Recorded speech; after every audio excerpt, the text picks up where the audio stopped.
¿Cómo ves los 2 primeros años del presidente López Obrador y si consideras que los obstáculos de la pandemia y los económicos pueden frenar el curso de lo que se ha llamado la Cuarta Transformación? Yo creo que Andrés y el equipo, entre los que en una escala muy chiquitita me cuento, no nos esperábamos un aparato del Estado tan ineficiente. O sea, no nos lo esperábamos. Cuando de repente decíamos, bueno, si cortamos la corrupción vamos a tener más dinero. Es relativamente cierto.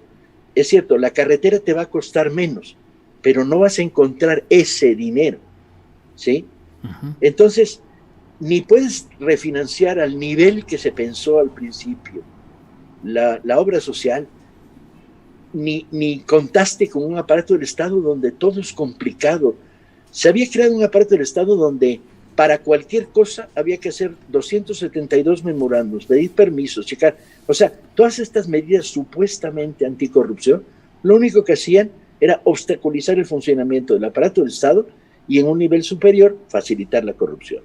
Tú te topas en el mostrador, la señora que va a pedir el acta de nacimiento de su esposo difunto y le dicen que no 7 veces, pues da el brinco al siguiente nivel del Ministerio Público para lograr, ¿no? Y la corrupción estaba operando ahí. Yo creo que este era el primer gran problema. El segundo, los índices de aceptación de Andrés te dan una idea de que por abajo la gente piensa que por ahí va la cosa. En términos de la respuesta al COVID, cada vez que oigo críticas, me parecen poco sólidas, ¿no? Cuando los exministros de salud dicen, nosotros lo hubiéramos resuelto, y les dice, compadre, ustedes heredaron una estructura de salud que era deprimente. Yo entrevisté hace 3 años o 4 a uno de los médicos más interesantes que te decía, el departamento de radiología en mi hospital no existe porque vendieron las máquinas como chatarra. Y tú dices, ¿perdón? Y sí, y los 4 cuates que estaban ahí, que eran radiólogos, pues se fueron a la medicina privada porque no había chamba y ¿no? O sea, nos heredaron un aparato de salud hecho pedazos, hecho pomada, ¿sí? Respecto a la reconstrucción económica, yo sí creo que el camino de crear vida abajo económica es el único posible. Y lo que pasa es que uno vive con indicadores muy pobres, no son de macroeconomía mis indicadores, son un hijo de un amigo que tiene su papá una reparación de bicicletas. Con los apoyos sociales, a esa familia integró un salario para la madre soltera, una mejora de las condiciones de un viejito, integró un dinero que le permitió que la reparadora ya no solo es de bicicletas, ahora es de motos, y creó 3 nuevos empleos. Esa reactivación económica, la de primero los pobres, yo creo que va a crear mercado interno y que va a ser la única posibilidad de salir de la crisis sin tremendas heridas que una crisis como esta está produciendo en todo el planeta. Se está alebrestando, incluso en términos peligrosos, esa oposición al presidente López Obrador como para constituirse en un riesgo real al proceso que encabeza López Obrador. Yo creo que no. Yo creo que son las patadas de los ahogados.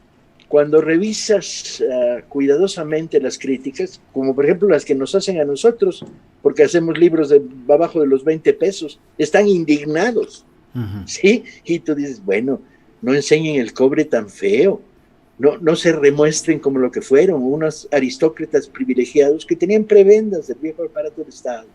En el sector de la cultura, yo, la verdad, me parecen muy derrotados.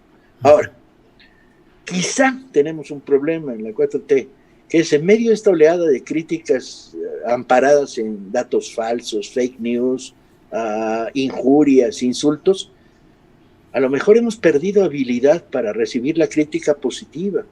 Y es útil, un aparato del Estado necesita crítica social. Y bueno, llega un momento en que a la 7ª vez que te bombardean, 5 de las cuales primeros bombardeos fueron verdaderamente calumnia, etcétera. Los otros 2 que a lo mejor tienen elementos de razón, tiendes a desdeñarlos y eso puede ser peligroso. En eso me preocupo nuestra nuestra, y me refiero a partir de la experiencia personal, nuestra capacidad para escuchar la crítica, desechar desde luego, y yo los desecho, son para dar lástima, ¿sí?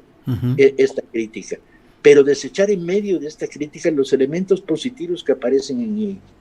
Hemos abierto en los programas que hacemos por internet, en el del miércoles y el del jueves, un chat permanente, y de repente nos llegan bombardeos justos. Están distribuyendo mal este libro, no está llegando a estos lugares de provincia. Bueno, esta crítica es coherente.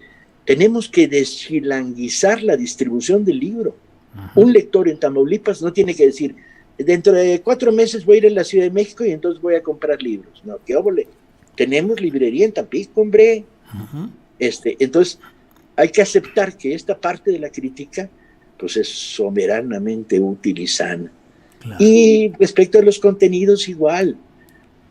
Quizá, para mí, y esto es algo muy personal, tenemos que aprender a asumir la crítica positiva en el sentido de que es creativa y no es calumnia e injuria, porque es necesaria. ¿Qué crítica haces al gobierno del presidente López Obrador a 2 años de ejercicio, una tercera parte de su mandato constitucional? No soy yo el que está para decirlo. Estoy involucrado. No soy una voz neutral. Sigo con enorme simpatía las ofensivas que de vez en cuando Andrés lanza contra algunos de los corruptones y los pirurris. Me pone de buen humor que no se sientan impunes, que la impunidad se les acabó. Por otro lado, soy un fiel seguidor de la política de primero los pobres. Cuando Andrés habla de la siembra de peces en las piscifactorías, trato de averiguar qué tan útil está siendo, si está funcionando, porque en algunos lugares coincide una piscifactoría con una sala de lectura que tenemos, y pregunto, pero no soy quien, soy muy parcial, soy muy lopista, y hombre, tengo de veras. Cambio el término. ¿Qué sugerencia positiva y creativa le haces a este gobierno para su mejoría? Escuchemos más la crítica de abajo, la de veras, la de los ciudadanos, porque es la única que nos va a permitir, en un país tan complejo como esto, corregir errores de operación. ¿Y se está escuchando o cada vez menos? Cada vez la figura del presidente se aísla más en razón de operativos, de distancias, de compromisos de trabajo. En un país que tiene una cultura piramidal, y esto es cultura y no invento de Andrés, hay mecanismos de bloqueo natural. La crítica no fluye hacia arriba porque está mediada por 1001 mecanismos. Nadie se atreve a decir, metí la patota, aquí está, y son raros los casos que generan autocrítica. El hecho es que la generan, y hay algunos, y frecuentemente, y hay que hacerlo, y es útil, y es sano. Desde dentro renunciaron personajes como Carlos Ursúa a la Secretaría de Hacienda, Víctor Toledo a la Secretaría del Medio Ambiente, en particular este último señalando el papel de Alfonso Romo. ¿Qué opinas sobre eso? Que ya se fue Romo, ¿no? Creo recordar. Pues sí, se fue, pero lo que durante 2 años, ahí sigue Víctor Villalobos, el secretario de Agricultura. No me recuerdes que la primera polémica pública con Romo fue culpa mía por andar hablando de más. Ahí dejémoslo. Pero bueno, ¿crees que debe haber cambio en secretarías del gobierno del presidente López Obrador? No soy yo quien para decirlo. No tengo el pulso. Y el pulso es complicado. De vez en cuando tienes una larga conversación con el secretario de Educación, larga, y sí tienes pulso, ¿no? De vez en cuando coincido con el secretario de Obras Públicas y tengo una larga conversación y encuentro que de repente me transmiten las mismas preocupaciones de que estoy yo viviendo. como para conseguir un mazo de lápices tengo que hacer 28 memorándums. Y me dice, ¿cómo le haces? Y, yo no hago memorándums, no uso lápices. Y se ríe, porque lo está viviendo rudo. O los mecanismos de interacción con el resto del aparato estatal. El aparato del Estado no solo es el gobierno central federal, son gobernadores que lo que les gusta es poner trancas en el camino y crear conflicto. Son presidentes municipales que siguen robando.